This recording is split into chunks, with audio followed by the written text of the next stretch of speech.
Srila Prabhupada Nectar. Some of Prabhupada's well-known maxims stress the value. Some of Prabhupada's well-known maxims stress the value of his books and the necessity to print them with the greatest care. One quote, "If there are any mistakes in my books, then the books will not be taken seriously." 2, "Every word in these books is like a document." And in parentheses it says, "and therefore the editor shouldn't be careless or speculate." 3, "These purports are my devotional ecstasies." Prabhupada's first books were printed by devotees at ISKCON Press, but they weren't expertly done. When Prabhupada received the first copy of one paperback edition of a Bhagavatam chapter, he opened it and the binding fell apart in his hands. To the devotees who saw this, he asked, "What will it take for my disciples to learn how to print these books so that they will not fall apart?" Brahmananda replied, "Sincerity, Prabhupada. If we were more sincere, then we could do it." Srila Prabhupada looked down at the broken book in his hand and said, "No." The assembled devotees were surprised. One of them asked, "Not sincerity?" "Sincerity, yes," said Prabhupada, "plus intelligence." Here at Mayapur, my Guru Maharaj was printing one paper. It was selling for only a few paisa. Sometimes, whenever one brahmachari would go to Navadvip and sell even a few copies, I would see my Guru Maharaj become very much pleased. So I am always emphasizing book distribution. It is the better kirtan. It is better than chanting. Of course, chanting should not stop, but book distribution is the best kirtan. That's from a letter of October 24th, 1974. Once, on speaking to a gathering of book distributors, Srila Prabhupada explained to them how Bhaktivinoda Thakur had wanted a temple built in Mayapur. "You will be the cornerstones," said Prabhupada to his book distributors. He said that by their distributing books, the temple would be built. When Srila Prabhupada's edition of Chaitanya Charitamrita, Madhya Lila, Volume 1, was first published, devotees were surprised and pleased to read about the humorous joking between Lord Nityananda and Advaitacharya during the taking of prasadam at Advaitacharya's house. One morning during a car ride with Srila Prabhupada, one of the devotees expressed his appreciation for the new volume. "There is such nice humor in the Chaitanya Charitamrita, Srila Prabhupada." "Yes," said Prabhupada. "Spiritual life is humor also." Then he began to tell a story. Krishna said to one old lady, "You are so ugly, you should marry a monkey." "No," said the old lady, "I've given up all material desires. I will marry you, Krishna." "Yes, yes, yes." All the gopis and boys clapped and laughed. While Prabhupada said this, his eyes lit up and he became animated, laughing at the humorous pastimes of Krishna. "So Krishna was defeated," said Prabhupada, "by that laughing of the gopis." Prabhupada ki jai. Om Namo Bhagavate Vasudevaya. Om Namo Bhagavate Vasudevaya. Om Namo Bhagavate Vasudevaya. Reading from Grantaraj Srimad Bhagavatam, Canto 1, Chapter 9, entitled The Passing of Bhishmadev. Text 37. Swanikamam apayahaya Swanikamam pratidhyam ritam adikartam avapluto ratastaha Dritarattacharano Payayachalakur Harir Iva Hantumipam Gatotaryaha. Fulfilling my desire and sacrificing his own promise, he got down from the chariot, took up its wheel, and ran towards me hurriedly, just as a lion goes to kill an elephant. He even dropped his outer garment on that way. on the way. Purport: the Battle of Kurukshetra was fought on military principles, but at the same time in a sporting spirit, like a friend's fight with another friend. Wow, interesting. Duryodhana criticized Bhishma Dev, alleging that he was reluctant to kill Arjuna because of paternal affection. A Kshatriya cannot tolerate insult on the principle of fighting. Bhishma Dev therefore promised that the next day he would kill all 5 Pandavas with special weapons made for the purpose. Duryodhana was satisfied, and he kept the arrows with him to be delivered the next day during the fight. By tricks, Arjuna took the arrows from Duryodhana, and Bhishma Dev could understand that this was the trick of Lord Krishna. So he took a vow that the next day Krishna would have to take up weapons himself. Otherwise, his friend Arjuna would die. In the next day's fighting, Bhishma Dev fought so violently that both Arjuna and Krishna were in trouble. Arjuna was almost defeated. The situation was so tense that he was about to be killed by Bhishma Dev the very next moment. At that time, Lord Krishna wanted to please his devotee Bhishma by keeping Bhishma's promise, which is more important than his own. Seemingly, he broke his own promise. He promised before the beginning of the battle of Kurukshetra that he would remain without weapons and would not use his strength for either of the parties. But to protect Arjuna, he got down from the chariot, took up the wheel of the chariot, and hurriedly rushed at Bhishma Dev in an angry mood, as a lion goes to kill an elephant. He dropped his covering cloth on the way, and out of great anger, he did not know that he had dropped it. Bhishma Dev at once gave up his weapons and stood to be killed by Krishna, his beloved Lord. The fighting of the day was thus ended at that very moment, and Arjuna was saved. Of course, there was no possibility of Arjuna's death because the Lord himself was on the chariot, but because Bhishma Dev wanted to see Lord Krishna take up some weapon to save his friend, the Lord created the situation, making Arjuna's death imminent. He stood before Bhishma Dev to show him that his promise was fulfilled and that he had taken up the will.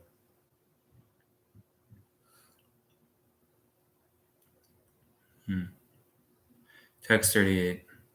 May he, Lord Sri Krishna, the personality of Godhead, who awards salvation, be my ultimate destination. On the battlefield, he charged me, as if angry because of the wounds dealt by my sharp arrows. His shield was scattered, and his body was smeared with blood due to the wounds. Purport: the dealings of Lord Krishna and Bhishma Dev on the battlefield of Kurukshetra are interesting because the activities of Lord Sri Krishna appeared to be partial to Arjuna at enmity with Bhishma Dev, but factually, all this was especially meant to show a special favor to Bhishma Dev, a great devotee of the Lord. The astounding feature of such dealings is that a devotee can please the Lord by playing the part of an enemy. The Lord, being absolute, can accept service from his pure devotee, even in the garb of an enemy. The Supreme Lord cannot have any enemy, nor can a so-called enemy harm him, because he is Ajita, or unconquerable. But still, he takes pleasure when his pure devotees beat him like an enemy, or rebukes him from a superior position, although no one can be superior to the Lord. These are some of the transcendental reciprocatory dealings of the devotee with the Lord, and those who have no information of pure devotional service cannot penetrate into the mystery of such dealings. Bhishma Dev played the part of a valiant warrior, and he purposely pierced the body of the Lord, so that to the common eyes it appeared that the Lord was wounded, but factually all this was to bewilder the non-devotees. The all-spiritual body cannot be wounded, and a devotee cannot become the enemy of the Lord. Had it been so, Bhishma Dev would not have desired to have the very same Lord as the ultimate destination of his life. Had Bhishma Dev been an enemy of the Lord, Lord Krishna could have annihilated him without even moving. There was no need to come before Bhishma Dev with blood and wounds, but he did so because the warrior devotee wanted to see the transcendental beauty of the Lord decorated with moons created by a pure devotee. This is the way of exchanging transcendental rasa, or relations between the Lord and the servitor. By such dealings, both the Lord and the devotee became glorified in their respective positions. The Lord was so angry that Arjuna checked him when he was moving towards Bhishmadev, but in spite of Arjuna's checking, he proceeded towards Bhishmadev as a lover goes to a lover without caring for hindrances. Apparently, his determination was to kill Bhishmadev, but factually, it was to please him as a great devotee of the Lord. The Lord is undoubtedly the deliverer of all conditioned souls. The impersonalists desire salvation from him, and he always awards them according to their aspiration. But here, Bhishmadev aspires to see the Lord in his personal feature. All pure devotees aspire for this. Text 39. At the moment of death, let my ultimate attraction be to Sri Krishna, the personality of Godhead. I concentrate my mind upon the chariot driver of Arjuna, who stood with a whip in his right hand and a bridle rope in his left, who was very careful to give protection to Arjuna's chariot by all means. Those who saw him on the battlefield of Kurukshetra attained their original forms after death. Purport.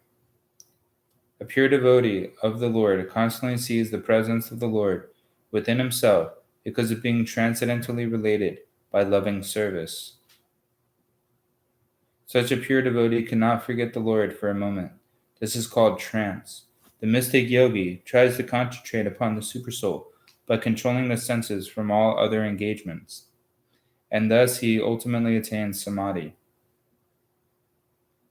A devotee more easily attains samadhi or trance by constantly remembering the Lord's personal feature, along with his holy name, fame, pastimes, etc. Therefore, the concentration of the mystic yogi and that of the devotee are not on the same level. The concentration of the mystic is mechanical, whereas that of the pure devotee is natural in pure love and spontaneous affection. Bhishmadev was a pure devotee, and as a military marshal, he constantly remembered the battlefield feature of the Lord as Parthasarathi, the chariot driver of Arjuna. Therefore, the Lord's pastime as Parthasarathi is also eternal. The pastimes of the Lord, beginning from his birth at the prison house of Kamsa, up to the Mausala Leela at the end, all move one after another in all the universes, just as the clock hand moves from one point to another. And in such pastimes, his associates, like the Pandavas and Bhishma, are constant eternal companions. So Bhishmadev never forgot the beautiful feature of the Lord as Parthasarathi, which even Arjuna could not see. Arjuna was behind the beautiful Parthasarathi, while Bhishmadev was just in front of the Lord. As far as the military feature, Bhishmadev observed this with more relish than Arjuna. All the soldiers and persons on the battlefield of Kurukshetra attain their original spiritual form like the Lord after their death because, by the causeless mercy of the Lord, they were able to see him face to face on that occasion.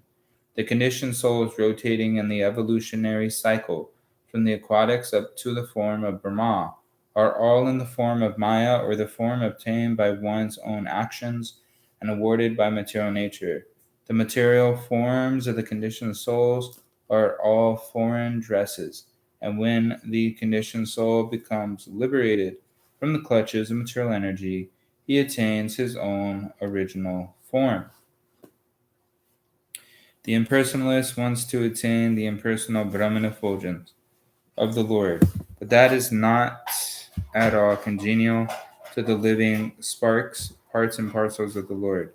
Therefore, the impersonalists again fall down to get material falls to the spirit soul.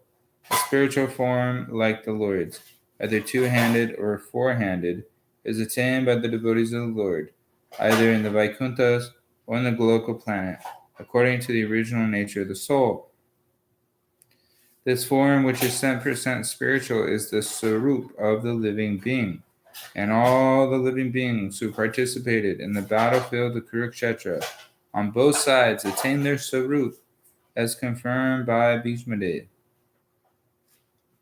So, Lord Sri Krishna was not merciful only to the Pandavas, he was also merciful to the other parties, because all of them attained the same result. Bhishmadev wanted the same facility also, and that was his prayer to the Lord. Although his position as an associate of the Lord is assured in all circumstances. The conclusion is that whoever dies looking on the personality Godhead, within or without, attains his Sarupa, which is the highest perfection of life. Text 40. Let my mind be fixed upon Lord Sri Krishna, whose motions and smiles of love attracted the damsels of Vrajabhumi, the gopis. The damsels imitated the characteristic movements of the Lord after his disappearance from the Rasa dance. Purport. By intense ecstasy and loving service, the damsels of Vrajabhumi attained qualitative oneness with the Lord by dancing with him on an equal level, embracing him in nuptial love, smiling at him in joke, and looking at him with a loving attitude. The relation of the Lord with Arjuna is undoubtedly praiseworthy for devotees like Bhishmadev. The relation of the gopis with the Lord is still more praiseworthy because of their still more purified loving service.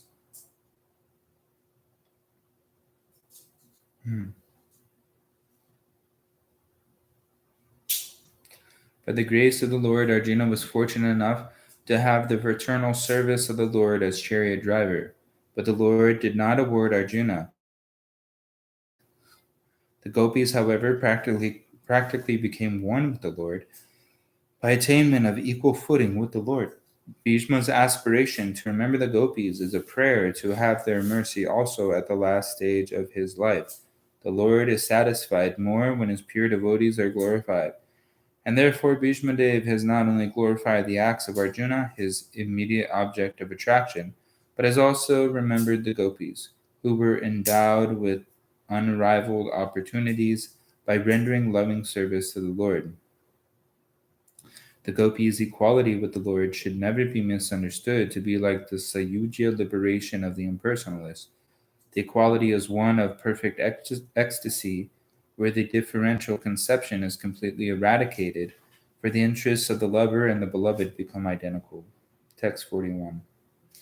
At the Rajasuya Yajna sacrifice performed by Maharaj Yudhishthira, there was the greatest assembly of all the elite men of the world, the royal and learned orders, and in that great assembly, Lord Sri Krishna was worshipped by one and all as the most exalted personality of Godhead. This happened during my presence, and I remembered the incident in order to keep my mind upon the Lord. Purport. After gaining victory in the battle of Kurukshetra, Maharaj Yudhishthira, the emperor of the world, performed the Rajasuya sacrificial ceremony. The emperor in those days, upon his ascendance to the throne, would send a challenge horse all over the world to declare his supremacy, and any ruling prince or king was at liberty to accept the challenge and express his tacit willingness either to obey or to disobey the supremacy of the particular emperor. One who accepted the challenge had to fight with the emperor and establish his own supremacy by victory. The defeated challenger would have to sacrifice his life, making a place for another king or ruler. So Maharaj Yudhishthira also dispatched such challenging horses all over the world, and every ruling prince and king all over the world accepted Maharaj Yudhishthira's leadership as the emperor of the world. After this, all rulers of the world under the regime of Maharaj Yudhishthira were invited to participate in the great sacrificial ceremony of Rajasuya. Such performances required hundreds of millions of dollars, and it was not an easy job for a petty king. Such a sacrificial ceremony being too expensive and also difficult to perform under present circumstances, is now impossible in this age of Kali, nor can anyone secure the required expert priesthood to take charge of the ceremony. So after being invited, all the kings and great learned sages of the world assembled in the capital of Maharaj Yudhishthir. The learned society, including the great philosophers, religionists, physicians, scientists, and all great sages, was invited. That is to say, the Brahmanas and the Kshatriyas were the topmost leading men in society, and they were all invited to participate in the assembly. The Vaishyas and Shudras were unimportant elements in society, and they are not mentioned herein. Due to the change of social activities in the modern age, the importance of men has also changed in terms of occupational positions. So, in that great assembly, Lord Sri Krishna was the cynosure of neighboring eyes. Everyone wanted to see Lord Krishna, and everyone wanted to pay his humble respects to the Lord. Bhishma Dev remembered all this and was glad that his worshipful Lord, the personality of Godhead, was present before him in his actual formal presence. So, to meditate on the Supreme Lord is to meditate on the activities, form, pastimes, name, and fame of the Lord. That is easier than what is imagined as meditation on the impersonal feature of the Supreme. In the Bhagavad Gita 12.5, it is clearly stated that to meditate upon the impersonal feature of the Supreme is very difficult. It is practically no meditation or simply a waste of time because very seldom is the desired result obtained. The devotees, however, meditate upon the Lord's factual form and pastimes, and therefore the Lord is easily approachable by the devotees. This is also stated in the Bhagavad Gita 12.9. The Lord is non-different from his transcendental activities. It is indicated also in this shloka that Lord Sri Krishna, while actually present before human society, especially in connection with the Battle of Kurukshetra, was accepted as the greatest personality of the time, although he might not have been recognized as the Supreme Personality of Godhead. The propaganda that a very great man is worshipped as God after his death is misleading because a man after his death cannot be made into God, nor can the personality of Godhead be a human being, even when he is personally present. Both ideas are misconceptions. The idea of anthropomorphism cannot be applicable in the case of Lord Krishna. Text 42. Now I can meditate with full concentration upon that one Lord Sri Krishna, now present before me, because now I have transcended the misconceptions of duality in regard to his presence in everyone's heart, even in the hearts of the mental speculators. He is in everyone's heart. The sun may be perceived differently, but the sun is one. Purport. Lord Sri Krishna is the one absolute supreme personality of Godhead, but he has expanded himself into his multiplanary portions by his inconceivable energy. The conception of duality is due to ignorance of his inconceivable energy. In the Bhagavad Gita 9.11, the Lord says that only the foolish take him to be a mere human being. Such foolish men are not aware of his inconceivable energies. By his inconceivable energy, he is present in everyone's heart, as the sun is present before everyone all over the world. The Paramatma feature of the Lord is an expansion of his plenary portions.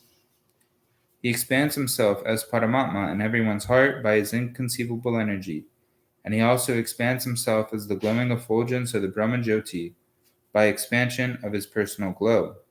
It is stated in the Brahma Samhita that the Brahmajyoti is his personal glow. Therefore, there is no difference between him and his personal glow, Brahmajyoti, or his plenary portions as Paramatma. Less intelligent persons who are not aware of this fact consider Brahmajyoti and Paramatma to be different from Sri Krishna. This misconception of duality is completely removed from the mind of Bhishma Dev, and he is now satisfied that it is Lord Sri Krishna only who is all in everything. This enlightenment is attained by the great Mahatmas or devotees, as it is stated in Bhagavad Gita 7.19, that Vasudeva is all in everything, and that there is no existence of anything without Vasudeva. Vasudeva, or Lord Shri Krishna, is the original supreme person, as now confirmed by a Mahajana, and therefore both the neophytes and the pure devotees must try to follow in his footsteps. That is the way of the devotional line. The worshipable object of Bhishma Dev is Lord Sri Krishna as Parthasarathi, and that of the gopis is the same Krishna in Vrindavan as the most attractive Shamasundar. Sometimes less intelligent scholars make a mistake and think that the Krishna of Vrindavan and that of the battle of Kurukshetra are different personalities. But for Bhishma Dev, this misconception is completely removed.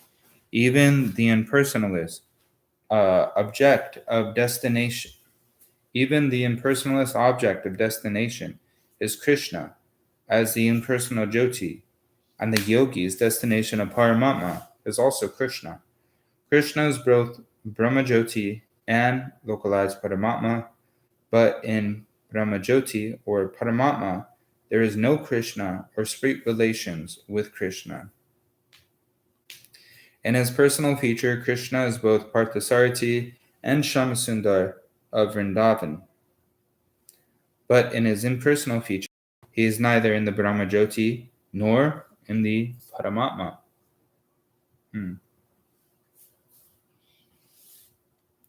Great Mahatmas like Bhishma Dev realize all these different features of Lord Sri Krishna, and therefore they worship Lord Krishna, knowing him as the origin of all features. I'm just going to read that last part again. In his personal feature, Krishna is both Parthasarathi and Shamasundar, but in the impersonal feature, he is neither the Brahmajyoti nor the Paramatma. Okay, text 43. Sutta Goswami said, thus Bhishma Dev merged himself in the Supersoul, Lord Sri Krishna, the Supreme Personality of Godhead, with his mind, speech, sight, and actions, and thus he became silent, and his breathing stopped. Report.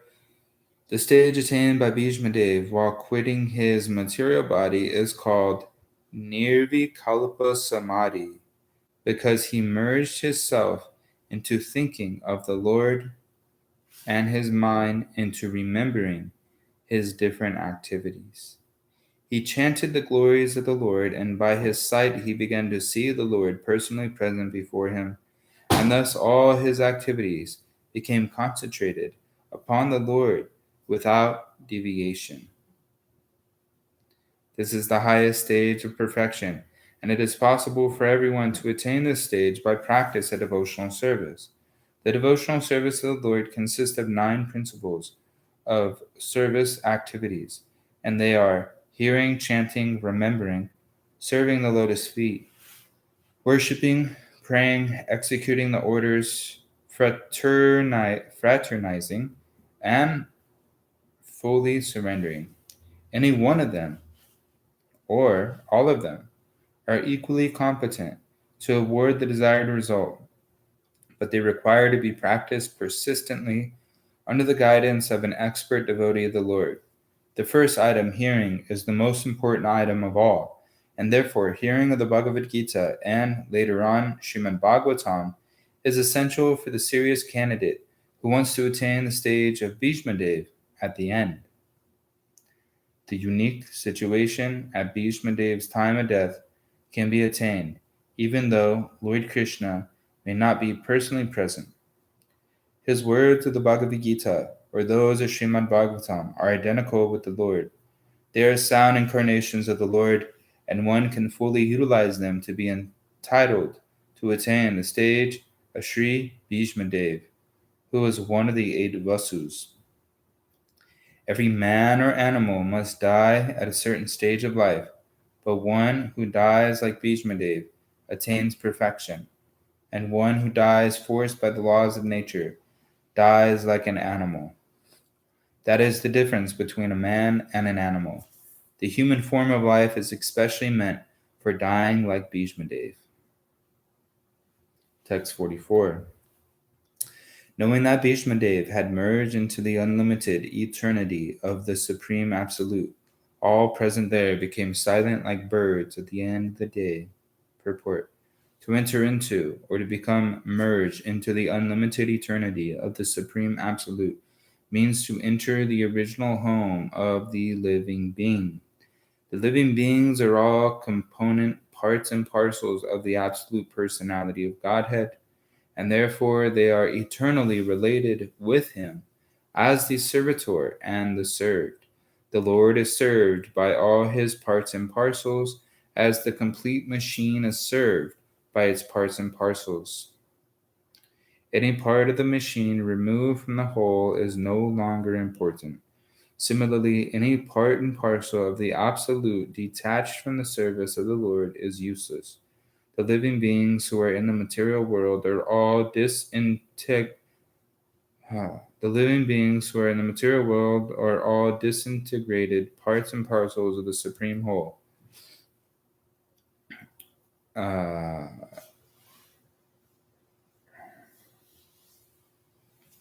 And they are no longer as important as the original parts and parcels.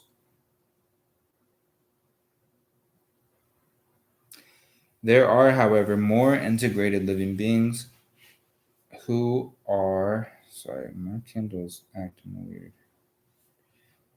There are, however, more integrated living beings who are eternally liberated.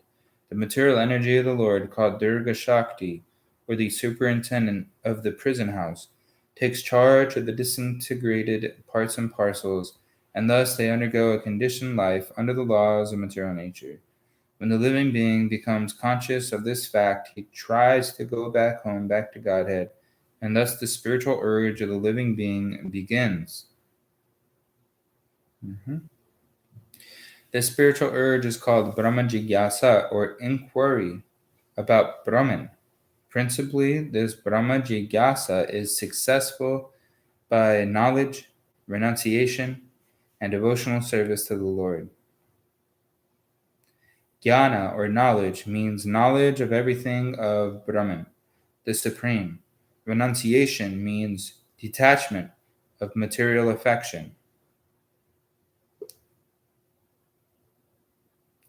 And devotional service is the revival by practice of the original position of the living being. The successful living beings who are eligible to enter into the realm of the Absolute are called the Jnanis, the Yogis, and Bhaktas. The Jnanis and Yogis enter into the impersonal rays of the Supreme, but the Bhaktas enter into the spiritual planets known as the Vaikunthas. In these spiritual planets, the Supreme Lord as Narayana predominates, and the healthy, unconditioned living beings live there by rendering loving service to the Lord in the capacity of servant, friend, parents, and fiancé. There, the unconditioned living beings enjoy life in full freedom with the Lord, whereas the impersonalist Jnanis and Yogis enter into the impersonal glowing effulgence of the Vaikuntha planets.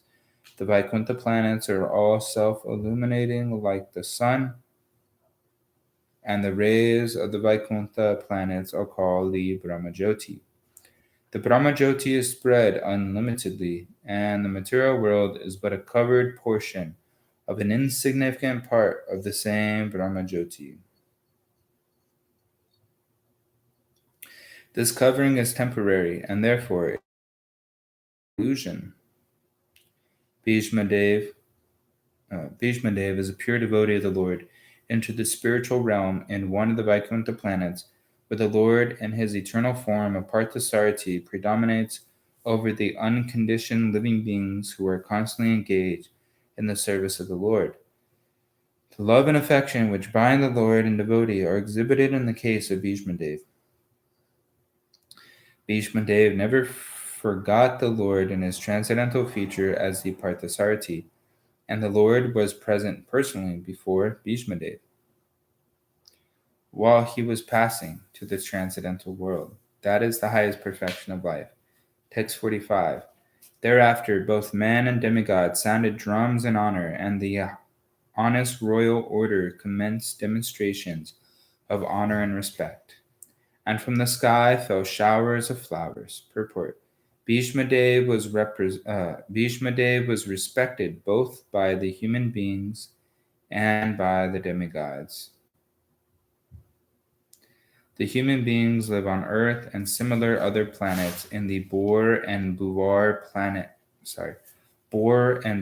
group of planets, but the demigods live in the Swar or heavenly planets, and all of them knew Bhishmadev as a great warrior and devotee of the Lord.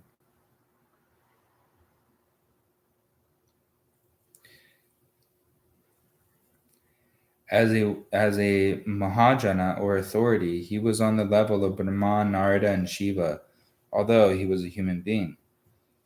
Qualification on a par with the great demigods is possible only on attainment of spiritual perfection.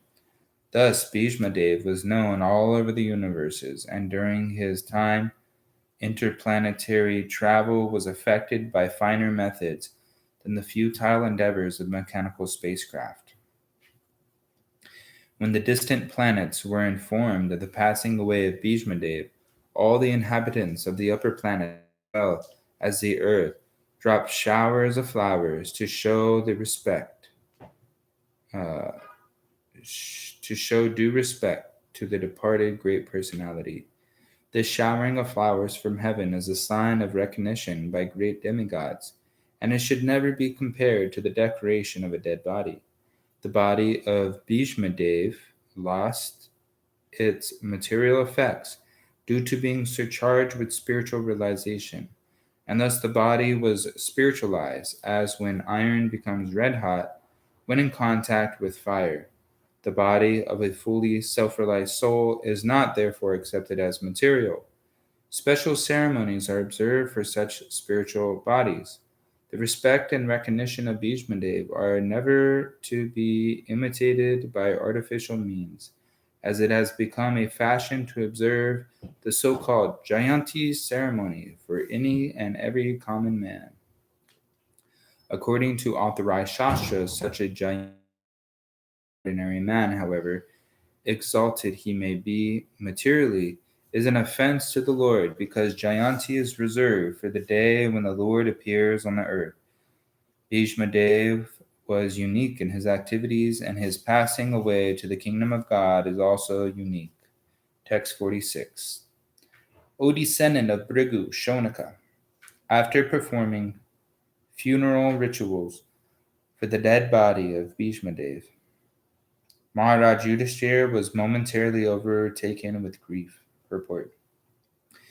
Bhishmadev was not only a great family head of Maharaj Yudhishthira, but also he was a great philosopher and friend to him, his brothers, and his mother. Since Maharaj Pandu, the father of the 5 brothers headed by Maharaj Yudhishthira, had died, Bhishmadev was the most affectionate grandfather of the Pandavas and caretaker of the widow, daughter-in-law Kunti Devi.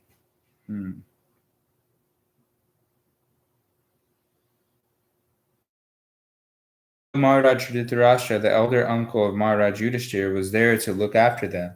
His affection was more on the side of his 100 sons headed by Duryodhana. Ultimately, a colossal clique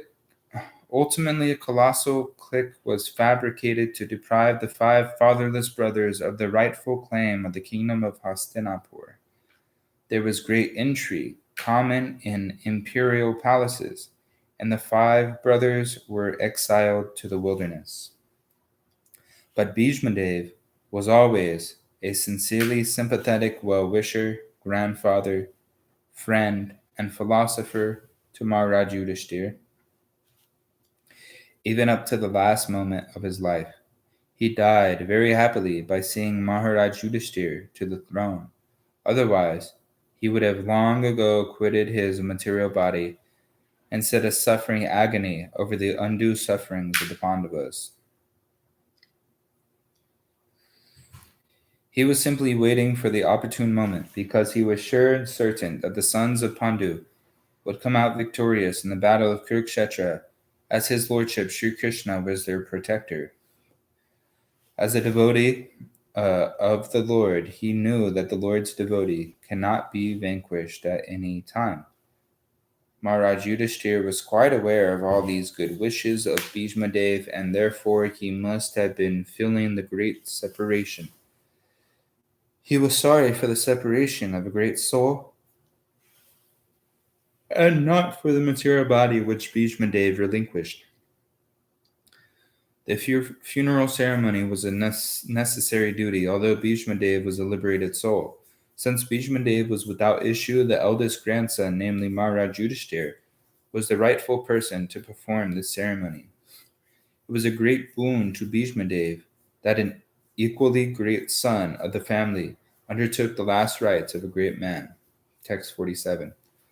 All the great sages then glorified Lord Sri Krishna, who was present there, by confidential Vedic hymns. Then all of them returned to their respective hermitages, bearing always Lord Krishna within their hearts. Purport. The devotees of the Lord are always in the heart of the Lord, and the Lord is always in the heart of the devotees. That is the sweet relation between the Lord and his devotees. Due to unalloyed love and devotion for the Lord, the devotees always see him within themselves. And the Lord also, although he has nothing to do and nothing to aspire to, is always busy in attending to the welfare of his devotees. For the ordinary living beings, the law of nature is there for all actions and reactions. But he is always anxious to put his devotees on the right path. The devotees, therefore, are under the direct care of the Lord. And the Lord also voluntarily puts himself under the care of his devotees only. So all the sages, headed by Vyasadeva, were devotees of the Lord, and therefore they chanted the Vedic hymns after the funeral ceremony.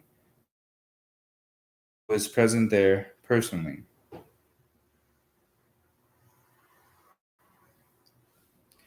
All the Vedic hymns are chanted to please Lord Krishna. This is confirmed in the Bhagavad Gita 15:15. All the Vedas, Upanishads, Vedanta, etc. are seeking him only, and all hymns are for glorifying him only. The sages therefore performed the exact acts suitable for the purpose, and they happily departed for their respective hermitages. Text 48. Thereafter, Maharaj Yudhishthir at once went to his capital, Hastinapur, accompanied by Lord Shri Krishna, and there he consoled his uncle and aunt, Gandhari, who was an ascetic. Purport. Dhritarashtra and Gandhari, the father and mother of Duryodhana, and his brothers, were the elder uncle and aunt of Maharaj Yudhishthir. After the battle of Kurukshetra, the celebrated couple, having lost all their sons and grandsons, were under the care of Maharaj Yudhishthir. They were passing their days in great agony over such a heavy loss of life, and were practically living the life of ascetics. The death news of Bhishma Dev, uncle of Dhritarashtra, was another great shock for the king and the queen, and therefore they required solace from Maharaj Yudhishthir. Maharaj Yudhishthir was conscious of his duty, and he at once hurried to the spot with Lord Krishna and satisfied the bereaved Dhritarashtra with kind words from both himself and the Lord also. Gandhari was a powerful ascetic, although she was living the life of a faithful wife and a kind mother. It is said that Gandhari also voluntarily closed her eyes because of the blindness of her husband. A wife's duty is to follow the husband's 10%, and Gandhari was so true to her husband that she followed him, even in his perpetual blindness. Therefore, in her actions, she was a great ascetic. Besides that, the shock she suffered because of the wholesale killing of her 100 sons and her grandsons also was certainly too much for a woman. But she suffered all this just like an ascetic. Gandhari, although a woman, is no less than Bhishma Dev in character. They are both remarkable personalities in the Mahabharata. Text 49. After this, the great religious king, Maharaj Yudhishthir, executed the royal order in the kingdom, strictly according to the codes and royal principles approved by his uncle and confirmed by Lord Sri Krishna. Purport. Maharaj Yudhishthir was not a mere tax collector. He was always conscious of his duty as a king, which is no less than that of a father or spiritual master. The king is to see to the welfare of the citizens from all angles of social, political, economic, and spiritual upliftment. The king must know that human life is meant for liberating the encaged soul from the bondage of material conditions, and therefore his duty is to see that the citizens are properly looked after to attain this highest stage of perfection. Maharaj Yudhishthira followed these principles strictly, as will be seen from the next chapter. Not only did he follow the principles, but he also got approval from his old uncle, who was experienced in political affairs, and that was also confirmed by Lord Krishna, the speaker of the philosophy of Bhagavad Gita. Maharaj Yudhishthira is the ideal monarch, and monarchy under a trained king like Maharaj Yudhishthira is by far the most superior form of government, superior to modern republics or governments of the people by the people. The mass of people, especially in this age of Kali, are all born Shudras, basically low-born, ill-trained, unfortunate, and badly associated. They themselves do not know the highest perfection of life, the highest perfectional aim of life. Therefore, votes cast by them actually have no value, and thus persons elected by such irresponsible votes cannot be responsible representatives like Maharaj Yudhishthira. Thus end the Bhaktivedanta purports of the first canto and 9th chapter of the Srimad Bhagavatam, entitled The Passing Away of Bhishma Dev in the Presence of Lord Krishna. Chapter 10, Departure of Lord Krishna for Dwarka. Text 1.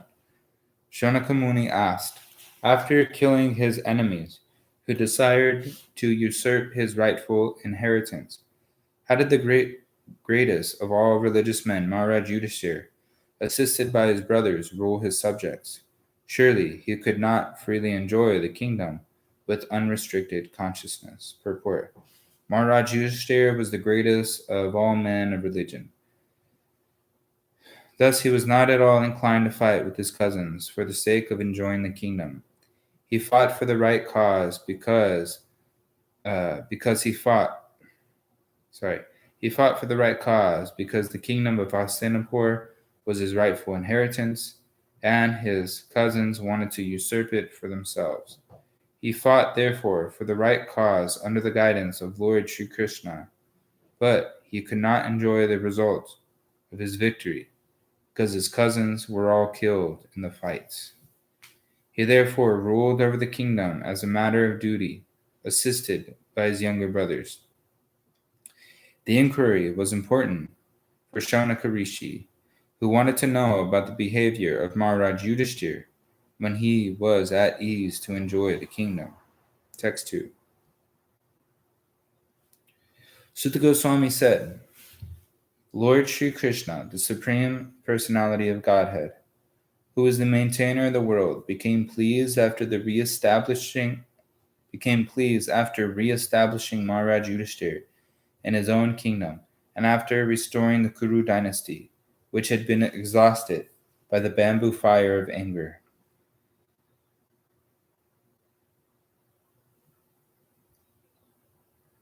Purport. This world is compared to a forest fire caused by the cohesion of bamboo bushes. Such a forest fire takes place automatically, for bamboo cohesion occurs without external cause. Similarly, in the material world, the wrath of those who want to lord it over material nature interacts, and the fire of war takes place, exhausting the unwanted population. Such fires or wars take place, and the Lord has nothing to do with them. But because he wants to maintain the creation, he desires the mass of people to follow the right path of self-realization, which enables the living beings to enter into the kingdom of God. The Lord wants the suffering human beings to come back home, back to Godhead, and cease to suffer the threefold material pangs. The whole plan of creation is made in that way, and one who does not come to his senses suffers in the material world by pangs inflicted by the illusory energy of the Lord. The Lord therefore wants his bona fide representative to rule the world. Lord Sri Krishna descended to establish this sort of regime and to kill the unwanted persons who have nothing to do with his plan. The battle of Kurukshetra was fought according to the plan of the Lord, so that undesirable persons could get out of the world and a peaceful kingdom under his devotee could be established. The Lord was therefore fully satisfied when King Yudhishthir was on the throne, and the seedling of the dynasty of Kuru, in the person of Maharaj Parikshit, was saved. Text 3. Maharaj Yudhishthir, after being enlightened by what was spoken by Bhishmadev and Lord Sri Krishna, the Infallible, engaged himself in matters of perfect knowledge because all his misgivings were eradicated. Thus he ruled over the earth and seas and was followed by his younger brothers. Purport. The modern English law of primogeniture, or the laws of inheritance by the firstborn, was always prevalent in those days when Maharaj Yudhishthir ruled the earth and seas. In those days, the king of Hastinapur, now part of New Delhi, was the emperor of the world, including the seas, up to the time of Maharaj Parikshit, the grandson of Maharaj Yudhishthir. Maharaj Yudhishthir's younger brothers were acting as his ministers and commanders of state, and there was full cooperation between the perfectly religious brothers of the king.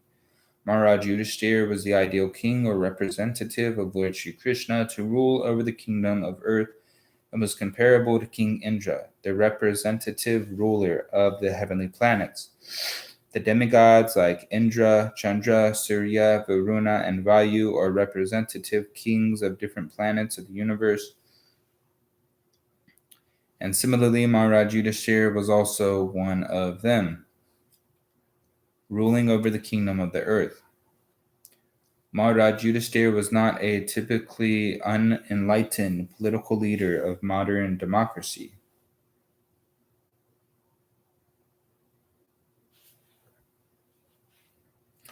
Maharaj Yudhishthir was instructed by Bhishmadev and the infallible Lord also, and therefore he had full knowledge of everything in perfection.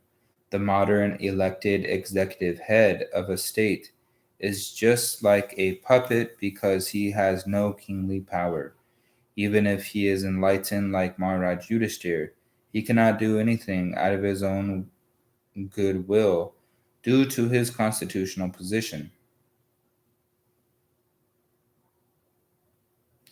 Therefore, there are so many states over the earth quarreling because of ideological differences or other selfish motives. But a king like Maharaj Yudhishthir had no ideology of his own. He had but to follow the instructions of the infallible Lord and the Lord's representative and the authorized agent Bhishmadev. It is instructed in the Shastras that one should follow the great authority and the infallible Lord without any personal motive and manufactured ideology. Therefore, it was possible for Maharaj Yudhishthir to rule the whole world, including the seas, because the principles were infallible and universally applicable to everyone. The conception of one world state can only be fulfilled if we follow the infallible authority. An imperfect human being cannot create an ideology acceptable to everyone. Only the perfect and the infallible can create a program which is applicable at every place and can be followed by all in the world. It is the person who rules and not the impersonal government. If the person is perfect, the government is perfect. If the person is a fool, the government is a fool's paradise. That is the law of nature. There are so many stories of imperfect kings or executive heads. Therefore, the executive head must be a trained person like Maharaj Yudhishthir, and he must have the full autocratic power to rule over the world. The conception of a world state can take shape only under the regime of a perfect king like Maharaj Yudhishthir. The world was happy in those days because there were kings like Maharaj Yudhishthir to rule over the world. Text 4. During the reign of Maharaj Yudhishthir, the cloud showered all the water that people needed, and the earth produced all the necessities of man in profusion. Due to its fatty milk bag and cheerful attitude, the cows used to moisten the grazing ground with milk. Purport.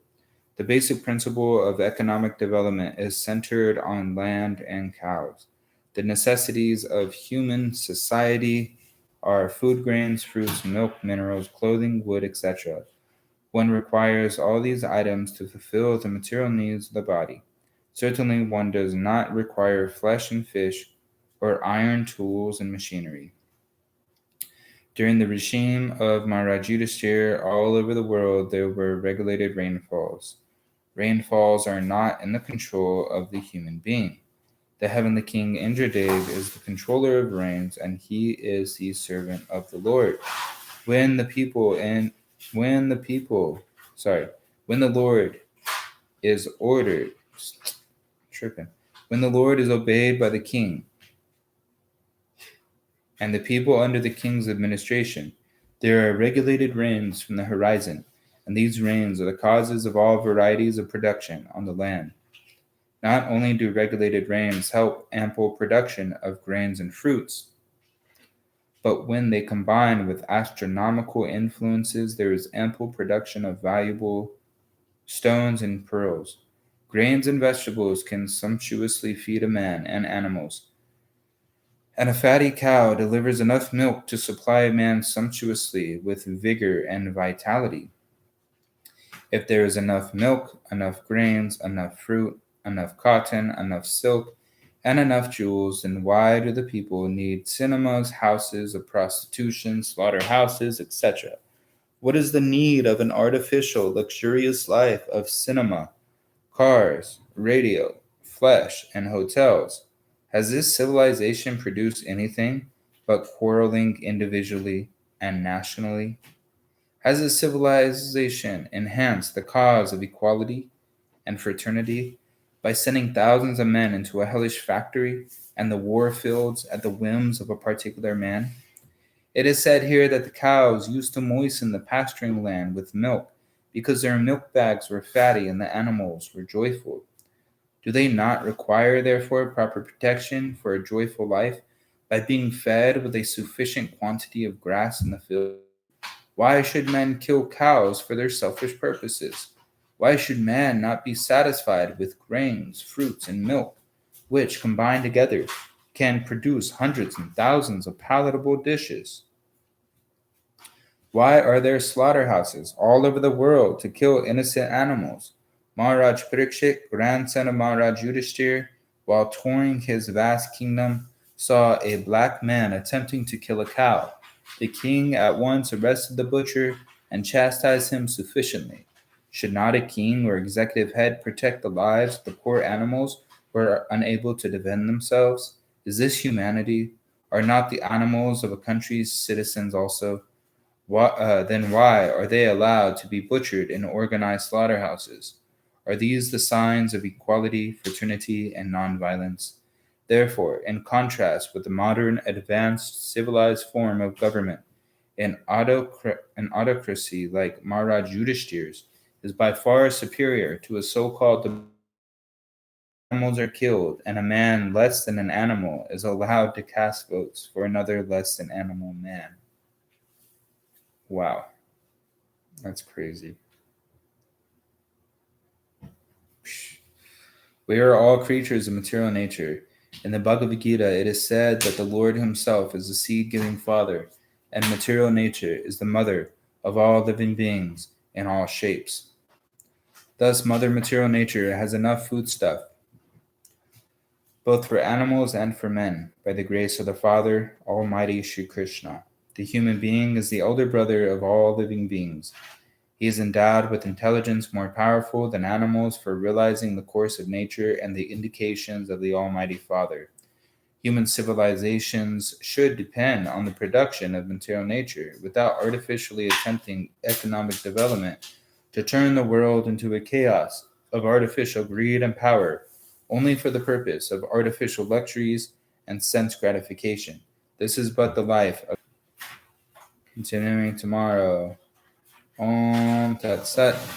Hare Krishna, Krishna Krishna, Hare Hare, Hare Ram, Rama Rama, Hare Hare.